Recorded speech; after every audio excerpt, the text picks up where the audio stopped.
इतिहास में ना कुछ कहानियां इतनी मशहूर हो जाती हैं कि बिल्कुल सच लगने लगती हैं। आज हम बात करेंगे ऐसे ही एक श्राप की जिसने दशकों तक पूरी दुनिया में खौफ बनाए रखा, फ़ैरो का श्राप। तो चलिए इस रहस्य से पर्दा उठाते हैं।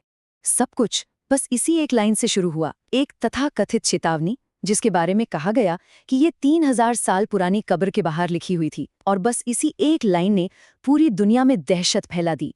तो कहानी का सबसे ड्रामेटिक मोड़ आता है 1923 में। जगह थी काहिरा और घटना थी लॉर्ड कार्नवान की मौत, जो तूतन खामुन की कब्र खोलने के सिर्फ कुछ ही महीने बाद हुई थी। अब जरा सोचिए, 5 अप्रैल 1923 की रात है। लॉर्ड कॉर्नवालिस अपनी आखिरी सांसें ले रहे हैं और ठीक ठीक उसी पल पूरे काहिरा शहर की बिजली गुल हो जाती है। बात यहीं खत्म नहीं होती। मीलों दूर इंग्लैंड में उनका प्यारा कुत्ता सूजी अचानक दम तोड़ देता है। ये बातें सिर्फ इत्तेफाक तो नहीं लग रही थी, और बस यहीं से लोगों की कल्पना को जैसे पंख लग गए।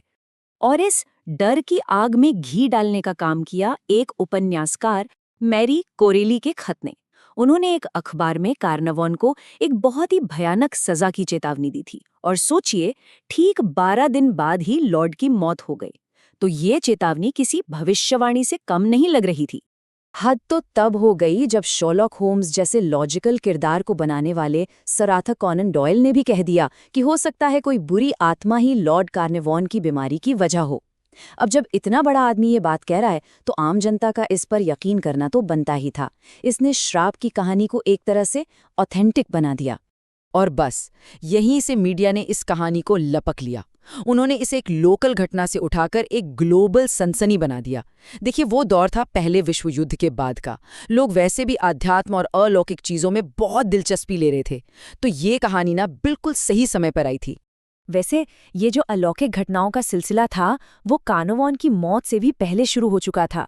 हुआ यूं कि एक कोबरा, जो मिस्र में रॉयल्टी का सिंबल माना जाता है, उसने खोजकर्ता हॉवर्ड कार्टर की पालतू केनेरे चिड़िया को मार डाला।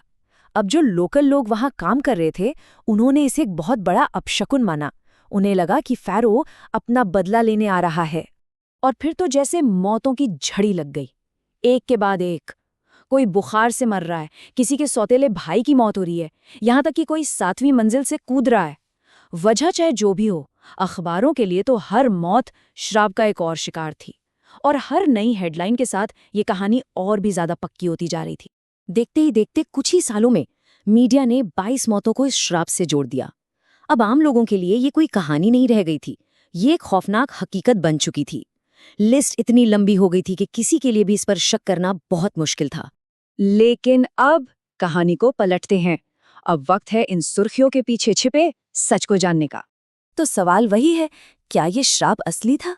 क्या सच में कोई अलौकिक शक्ति थी, या फिर मामला कुछ और ही था? चलिए पता लगाते हैं। तो इस कहानी का सबसे बड़ा और चौंकाने वाला सच क्या है?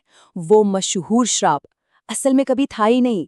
जी हाँ, कब्र पर ऐसी कोई चेतावनी लिखी हुई मिली ही नहीं। ये सब एक जर्नलिस्ट के दिमाग की उपज थी। हुआ ये था कि जब उसकी टीम के एक मेंबर से पूछा गया तो उसने मजाक में मुस्कुरा दिया और इनकार नहीं किया, और बस इतनी सी बात से ये पूरा मिथक खड़ा हो गया। अच्छा, और उन डरावने इत्तफाकों का क्या? असल में जब उन्हें करीब से देखें तो वो भी हवा हो जाते हैं।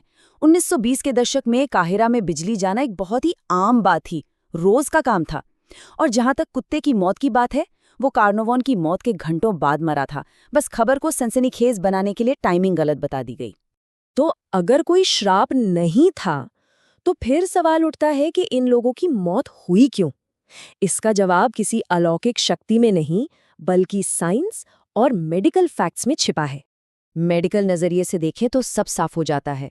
पहली बात, लॉर्ड कार्नवान की सेहत पहले से ही काफी खराब थी।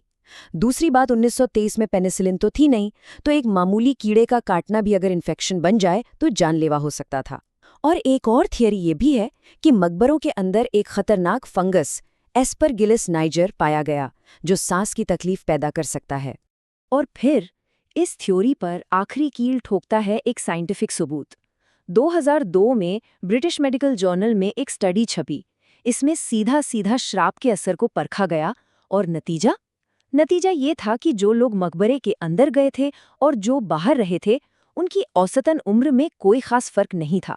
मतलब श्राप का लाइफ पर कोई असर हुआ ही नहीं।